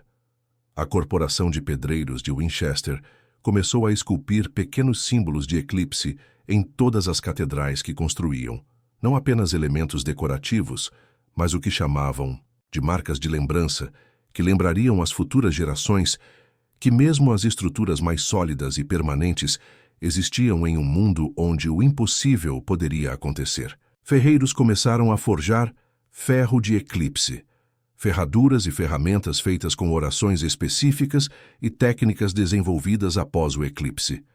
Estes não eram apenas objetos funcionais, eram talismãs que combinavam utilidade prática com proteção espiritual. A tradição se espalhou por toda a Europa medieval, criando uma tradição artesanal que durou séculos. Mas as mudanças mais profundas ocorreram na educação medieval e na educação dos filhos. Pais que haviam testemunhado o terror de seus filhos durante o eclipse começaram a ensinar de forma diferente sobre medo e coragem. Em vez de proteger as crianças do conhecimento dos perigos cósmicos, começaram a prepará-las psicologicamente para a possibilidade de experimentar o impossível. A Escola Catedralícia de Salisbury desenvolveu o que chamaram de Educação da Maravilha, um currículo que deliberadamente expunha os estudantes a relatos de eventos miraculosos, eclipses e outros fenômenos que desafiavam o entendimento normal. O objetivo não era assustar as crianças, mas desenvolver sua capacidade de manter fé e razão simultaneamente quando confrontadas com o impossível. Crianças que haviam experimentado o eclipse cresceram com um entendimento fundamentalmente diferente de mudança e estabilidade do que seus pais. Elas aprenderam desde cedo que mesmo as constantes mais básicas, como o sol brilhando durante o dia, poderiam ser interrompidas. Isso as tornou mais adaptáveis, mais flexíveis psicologicamente e indiscutivelmente mais preparadas para as mudanças rápidas que caracterizariam o período medieval posterior. O eclipse também transformou as abordagens medievais à manutenção de registros e consciência histórica. Antes de 1185, a maioria das comunidades mantinha apenas registros básicos: nascimentos, mortes, grandes eventos políticos. Após o eclipse, manter crônicas detalhadas tornou-se comum por toda a Inglaterra. As pessoas haviam experimentado algo que desesperadamente queriam que as futuras gerações entendessem e lembrassem. Essas crônicas de eclipse não eram apenas relatos factuais, eram registros cuidadosos da resposta humana ao impossível. Elas documentaram não apenas o que aconteceu no céu, mas o que aconteceu nos corações e comunidades. Frei Antônio de Winchester escreveu: "Deixem nossos netos saberem não apenas que o sol falhou, mas que nós não falhamos quando o sol falhou." As práticas agrícolas mudaram de formas surpreendentes. Fazendeiros começaram a desenvolver ou o que chamavam de culturas da sombra, suprimentos alimentares de emergência especificamente mantidos para crises cósmicas. Mas estas não eram apenas preparações práticas, representavam uma mudança fundamental no entendimento medieval da relação humana com os ciclos naturais. Tendo visto o próprio Sol interrompido, comunidades agrícolas desenvolveram sistemas agrícolas mais complexos e resilientes que poderiam sobreviver tanto a desastres sobrenaturais quanto naturais. O eclipse até influenciou a arquitetura medieval. Igrejas construídas após 1185 frequentemente incorporavam janelas de eclipse, aberturas especiais projetadas para criar efeitos de luz interessantes durante condições atmosféricas incomuns. Essas características arquitetônicas serviam propósitos tanto práticos quanto espirituais, proporcionando luz bela durante tempos normais, enquanto criavam espaços sagrados especificamente projetados para tempos quando a luz normal falhava. A medicina medieval desenvolveu novas abordagens para tratar o que poderíamos agora chamar de estresse pós-traumático. Médicos e monges observaram que muitas pessoas que experimentaram o eclipse sofreram de ansiedade persistente, distúrbios do sono e dificuldade de concentração. Eles desenvolveram abordagens de tratamento que combinavam remédios herbais com o que chamavam de terapia da luz, exposições cuidadosamente planejadas à luz de velas e luz solar destinadas a restaurar o equilíbrio psicológico. Essas inovações médicas revelaram algo notável sobre a sofisticação psicológica medieval. Eles entenderam que experimentar terror cósmico deixava marcas duradouras no espírito humano, que requeriam cura intencional. Seus tratamentos, embora diferentes das abordagens modernas, mostraram genuína percepção da conexão entre experiência extraordinária e saúde mental de longo prazo. O sistema legal até se adaptou à experiência do eclipse. Tribunais começaram a reconhecer coação cósmica como uma explicação legítima para comportamento incomum durante eventos sobrenaturais. Pessoas que haviam agido fora do caráter durante o eclipse, abandonando responsabilidades, fazendo promessas incomuns ou se comportando de formas que violavam normas sociais, poderiam invocar a experiência do eclipse como circunstâncias atenuantes. Esta inovação legal refletiu mudanças mais profundas no entendimento medieval, de responsabilidade individual e expectativa social. Tendo testemunhado uma comunidade inteira responder a circunstâncias impossíveis, os povos medievais desenvolveram uma compreensão mais refinada da complexidade do comportamento humano sob estresse extremo. Essas mudanças revelam resiliência medieval da forma mais fundamental possível. Não apenas a capacidade de sobreviver à crise, mas a habilidade de transformar crise em força comunitária. E assim, vemos como comunidades se adaptaram-nos, mostrando que o eclipse não foi apenas um evento astronômico que passou pela Europa medieval. Foi um catalisador que alterou permanentemente como uma civilização inteira.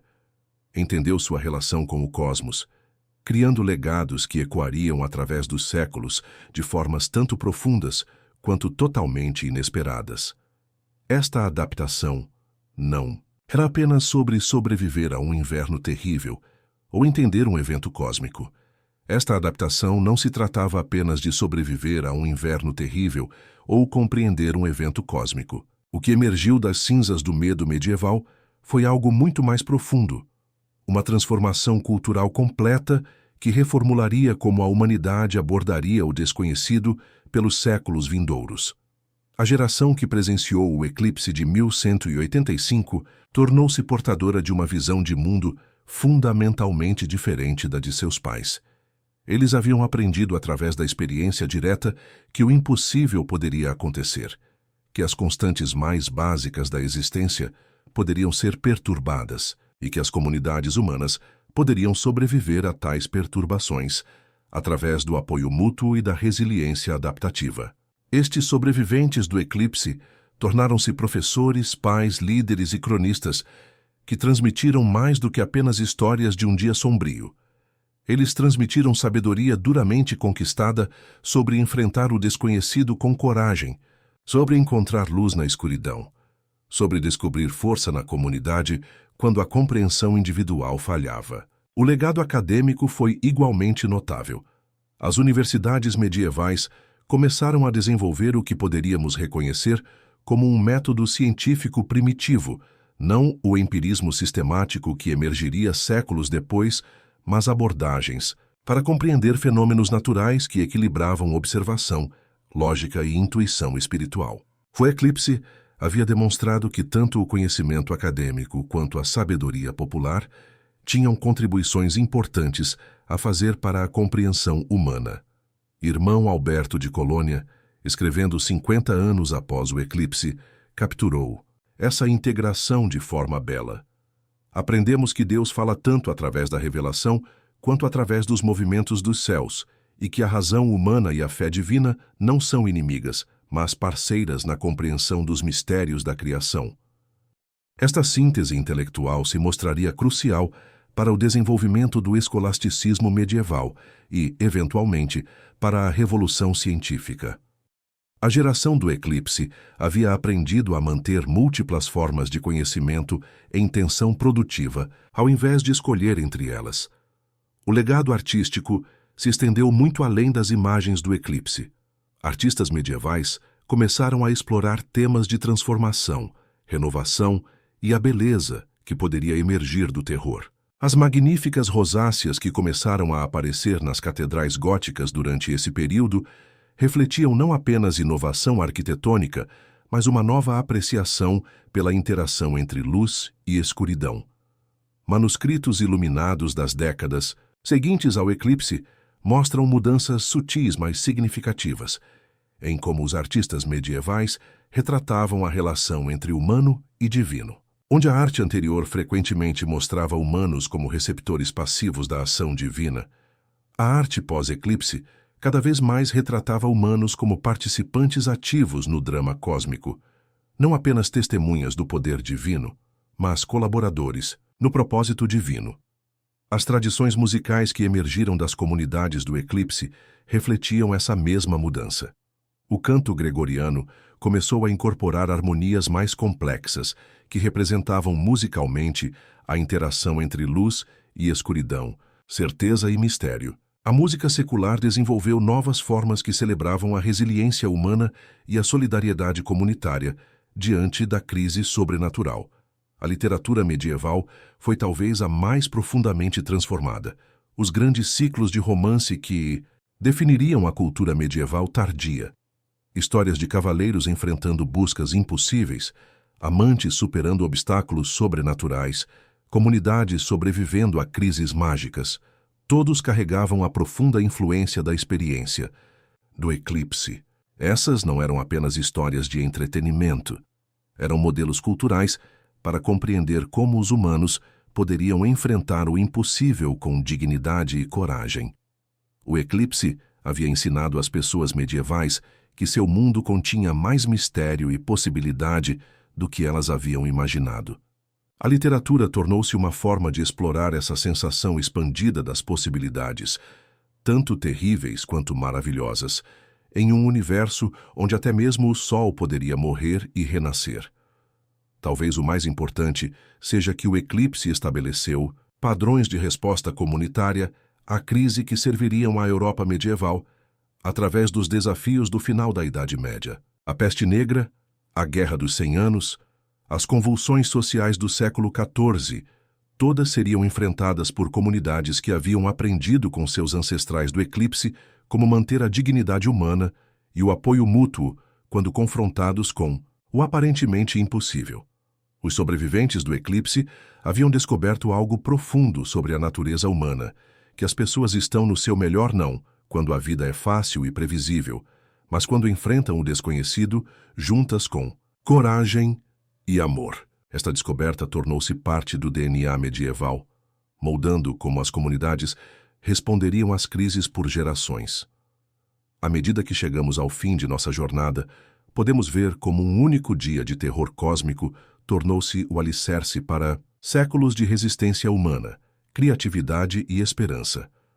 Vamos refletir sobre essas experiências medievais e o que elas revelam sobre a capacidade atemporal das comunidades humanas de transformar crise em oportunidade, escuridão em luz, terror em sabedoria. O eclipse de 1185 estava terminando, mas suas lições mais profundas estavam apenas começando a se desdobrar.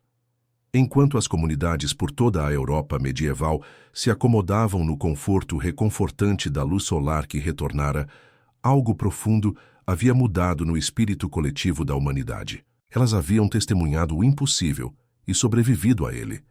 Haviam enfrentado o terror cósmico e descoberto que o terror não era a palavra final na experiência humana. O que mais me impressiona nessas experiências medievais do eclipse é como elas revelam algo eterno sobre a natureza humana, que transcende qualquer período histórico específico. Quando confrontadas com o incompreensível, as pessoas medievais não apenas suportaram passivamente. Elas criaram significado. Elas construíram comunidade. Elas transformaram terror em sabedoria e escuridão em apreciação mais profunda pela luz.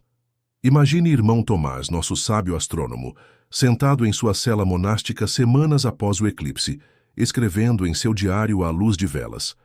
Ele havia previsto o evento intelectualmente, mas vivenciá-lo lhe havia ensinado algo que nenhum cálculo poderia ter transmitido. O conhecimento, escreveu ele, é útil para entender o que acontece. A sabedoria é necessária para entender o que significa que isso aconteça. Esta distinção entre conhecimento e sabedoria tornou-se um dos legados mais importantes do eclipse. Os estudiosos medievais começaram a entender que os seres humanos precisavam tanto de estruturas intelectuais quanto de recursos emocionais para navegar por um mundo onde o impossível poderia se tornar realidade sem aviso. O eclipse também havia revelado algo belo sobre a comunidade humana. Naqueles momentos de escuridão absoluta, as distinções sociais haviam se dissolvido não através de conflito ou revolução, mas através do reconhecimento compartilhado da igualdade humana fundamental diante do mistério cósmico. Nobre e camponês, erudito e fazendeiro, adulto e criança, todos haviam enfrentado o mesmo terror e descoberto a mesma capacidade para coragem, amor e apoio mútuo. Inês, a mulher do padeiro, meses após o eclipse, percebeu-se transformada de maneiras tanto sutis quanto profundas. Ela ainda se levantava antes do amanhecer para amassar pão, ainda se preocupava em alimentar sua família, ainda enfrentava os desafios diários da vida medieval. Mas ela carregava dentro de si a memória de segurar a criança de um estranho durante aqueles minutos escuros, de sentir seu próprio medo se transformar em compaixão pela maior necessidade ao redor dela. Esta transformação do medo em compaixão tornou-se talvez o presente mais duradouro do eclipse para a cultura medieval. As comunidades haviam aprendido que sua primeira resposta à crise não precisava ser a autopreservação, mas o cuidado com os outros. Elas haviam descoberto que os humanos são frequentemente mais humanos não quando a vida é confortável, mas quando a vida exige o melhor de sua coragem e amor. As crianças que haviam vivenciado o eclipse cresceram com uma relação diferente com a mudança e a incerteza do que seus pais haviam possuído. A jovem Margarida, que havia perguntado o que eles poderiam aprender da escuridão, tornou-se uma professora que ajudou seus próprios estudantes a entender que o desconhecido não era necessariamente ameaçador. Era simplesmente desconhecido, cheio de possibilidades tanto maravilhosas quanto terríveis. Essas crianças do eclipse, como vieram a ser conhecidas, desenvolveram uma resistência psicológica notável. Elas haviam aprendido desde jovens que o mundo continha mais mistério do que qualquer um poderia compreender completamente, mas que o mistério não era seu inimigo. Era o espaço onde a fé e a razão poderiam trabalhar juntas, onde as comunidades humanas poderiam descobrir capacidades que nunca souberam que possuíam. O próprio tempo havia revelado seu segredo durante aqueles minutos impossíveis. Aqueles 4 minutos de totalidade haviam contido vidas inteiras. Inês, a mulher do padeiro, jurava que o eclipse durou metade da manhã, enquanto o irmão Tomás, observando sua ampulheta, insistia que foi pouco mais longo que uma oração. Ambos estavam dizendo a verdade. Eles haviam descoberto que o tempo significativo e o tempo medido eram criaturas totalmente diferentes. Esta revelação ondulou através da consciência medieval. Se breves momentos poderiam conter a eternidade, o que a eternidade poderia conter que eles nunca haviam imaginado? As pessoas medievais começaram a entender que o tempo significativo não era apenas o tempo cronológico, a progressão regular de minutos e horas, mas o tempo kairos, momentos, quando o mundo ordinário se abria para um significado extraordinário. O eclipse havia sido tal momento, e reconhecer sua importância os ajudou a identificar e apreciar momentos similares em suas vidas cotidianas. Irmão Bento, nosso cronista em Cluny, capturou isso de forma bela em sua entrada final sobre o eclipse. Aprendemos que o tempo de Deus e o tempo do homem não são os mesmos. No tempo de Deus, minutos podem conter milagres, segundos podem carregar a salvação, e uma breve escuridão pode iluminar verdades que anos de luz solar deixaram escondidas. Esta compreensão do tempo significativo tornou-se central para a espiritualidade e filosofia medievais. Influenciou o desenvolvimento de práticas contemplativas que ajudavam as pessoas a reconhecer momentos sagrados dentro da experiência ordinária. Moldou técnicas artísticas que podiam capturar significado eterno dentro de formas temporais.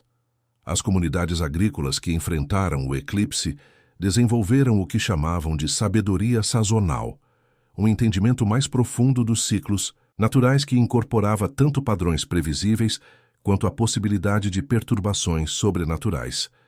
Eles aprenderam a planejar para estações normais, mantendo flexibilidade para estações anormais, criando sistemas agrícolas mais resilientes que podiam se adaptar a mudanças inesperadas. Esta sabedoria agrícola tornou-se uma metáfora para a vida humana em geral. Assim como os fazendeiros aprenderam a esperar estações normais enquanto se preparavam para estações incomuns, indivíduos aprenderam a construir suas vidas em torno de padrões previsíveis, mantendo recursos internos para desafios imprevisíveis. O eclipse havia revelado que a resiliência não era apenas individual, mas comunitária. As pessoas sobreviveram ao terror cósmico não apenas através da força pessoal, mas através de redes de apoio mútuo que transcendiam as fronteiras sociais habituais. Esta resiliência comunitária tornou-se uma característica definidora da cultura medieval, expressa através de sistemas de corporações, comunidades religiosas e as estruturas sociais elaboradas que ajudavam indivíduos a navegar tanto a vida normal quanto crises extraordinárias. As pessoas medievais começaram a entender que os seres humanos eram fundamentalmente criaturas sociais, cuja maior força residia não na conquista individual, mas em sua capacidade de criar comunidades que podiam responder a qualquer desafio com coragem, criatividade e amor. À medida que o crepúsculo se instala suavemente sobre nossa jornada medieval, podemos ver como um único evento astronômico se tornou a fundação para uma profunda transformação cultural. O eclipse havia ensinado às pessoas medievais que seu mundo era maior, mais estranho e mais maravilhoso do que haviam imaginado. Havia revelado comunidades humanas capazes de extraordinária resiliência e graça sob pressão. Mais importante, havia demonstrado que a escuridão, por mais profunda que fosse, não era permanente. A luz sempre retornava, não porque os humanos pudessem controlá-la, mas porque o próprio universo estava estruturado em torno do retorno eterno da esperança. E à medida que concluímos nossa jornada medieval ao coração do terror do eclipse e da resiliência comunitária, vamos descansar no conforto da compreensão histórica e na capacidade humana atemporal de transformar crise em sabedoria, medo em amor e escuridão em apreciação mais profunda pela luz que sempre, eventualmente, retorna para aquecer nosso mundo e iluminar nosso caminho adiante. Finalmente, vamos descansar no conforto da compreensão histórica, enquanto encerramos esta gentil exploração da coragem medieval diante do mistério cósmico. Nossa jornada através do eclipse de 1185 chega ao seu fechamento natural, como o suave despontar do crepúsculo após um dia longo e agitado. Caminhamos ao lado do irmão Tomás, enquanto ele consultava seus manuscritos antigos à luz de velas. Sentimos o terror dos aldeões vendo seu sol desaparecer. Testemunhamos a coragem extraordinária de pessoas comuns, enfrentando o impossível com dignidade e graça. Vimos como comunidades medievais transformaram o terror cósmico em sabedoria duradoura. Como descobriram que sua maior força residia não no conhecimento individual, mas em sua capacidade de cuidar uns dos outros quando a compreensão falhava e apenas o amor permanecia confiável. O eclipse ensinou essas almas medievais algo que ainda podemos aprender delas hoje, que o desconhecido não precisa ser temido se o enfrentamos juntos, que a escuridão, por mais profunda que seja, não é a verdade final sobre a existência, que os seres humanos possuem recursos notáveis de coragem, criatividade e compaixão, que emergem mais claramente quando a vida exige o melhor de nossa humanidade. Irmão Tomás, escrevendo suas observações finais meses após o eclipse, capturou algo belo sobre esta transformação. Tememos que a escuridão revelasse nossa fraqueza. Em vez disso, revelou nossa força. Pensamos que o sol falhando nos mostraria quão pouco podíamos controlar. Em vez disso, nos mostrou quanto podíamos amar. Aqueles aldeões medievais que seguraram crianças desconhecidas durante os momentos mais escuros, que compartilharam suas velas e sua coragem, que transformaram terror em comunidade. Eles nos deixaram um legado mais valioso que qualquer tesouro. Eles nos mostraram que os humanos estão em sua humanidade máxima, não quando a vida é confortável e previsível, mas quando a vida convoca os recursos mais profundos do coração e espírito. Inês, a mulher do padeiro, retornando ao seu fazer diário de pão, mas para sempre mudada por aqueles momentos de segurar a criança de outro na escuridão.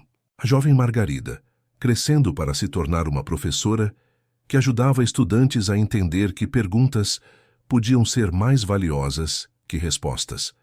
Dom Edmundo, descobrindo que a aventura podia ser encontrada mesmo no terror, se abordada com o espírito adequado.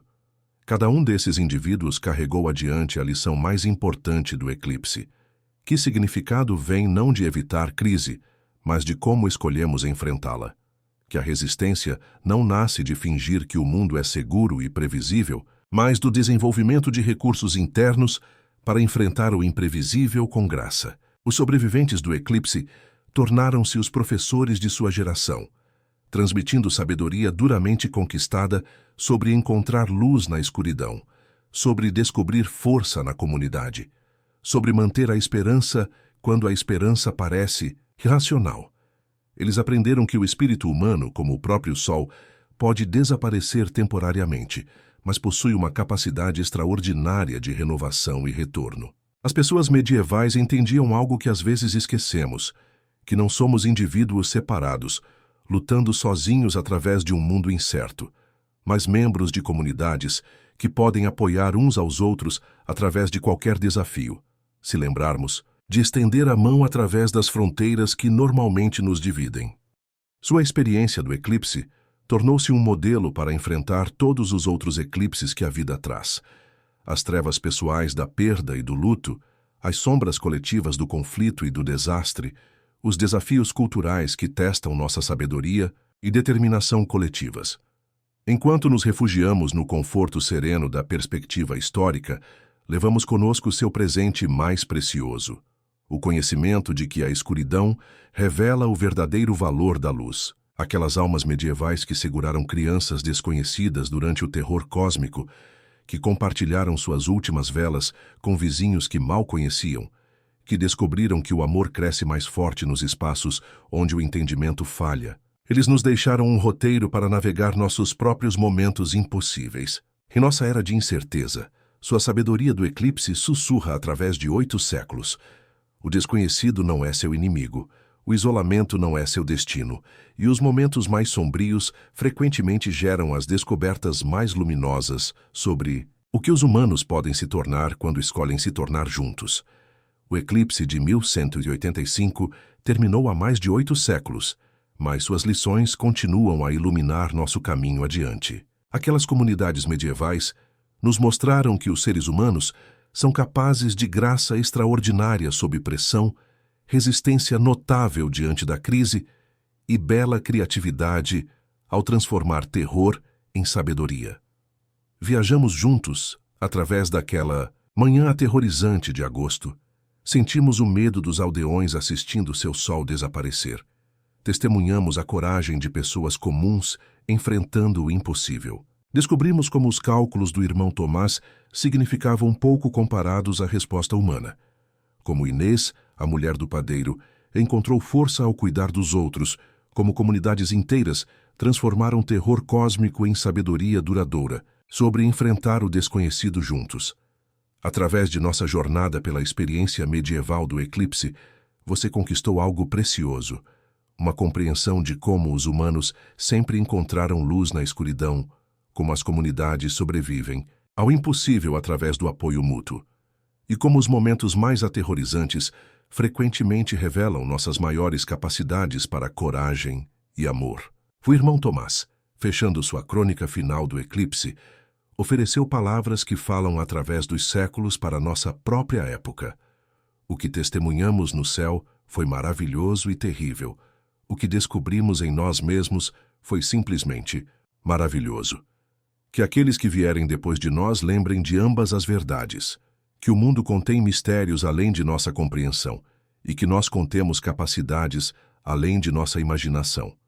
Enquanto o sono se aproxima gentilmente ao fim de nossa exploração da coragem medieval e do espanto cósmico, levamos conosco o seu presente, o conhecimento de que a escuridão é temporária, que a comunidade é poderosa e que a capacidade humana para a luz é tão confiável quanto o próprio sol.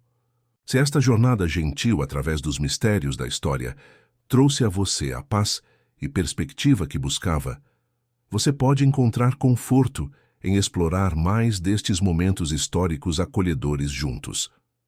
Há incontáveis outras histórias esperando, nos cantos gentis do passado, cada uma oferecendo sua própria sabedoria silenciosa, para aqueles que buscam descanso através do aprendizado. Obrigado por me acompanhar neste recanto acolhedor da história, por permitir que essas vozes medievais ecoem através do tempo sobre as verdades eternas da resistência humana, da coragem coletiva e do eterno retorno da esperança. Que sua sabedoria lhe traga conforto, seu exemplo inspire sua coragem, e sua fé no retorno da luz ilumine sua própria jornada através de quaisquer eclipses que aguardem. Sonhos doces, companheiros viajantes através dos mistérios gentis da história. Descansem em paz, sabendo que assim como nossos ancestrais medievais, vocês também possuem a força para enfrentar qualquer coisa impossível que o amanhã possa trazer munidos dos mesmos recursos que eles descobriram: amor, coragem, comunidade e a certeza serena de que amanhã sempre chega. Durmam pacificamente no conforto da compreensão histórica e na capacidade humana atemporal de transformar qualquer escuridão em apreciação mais profunda pela luz.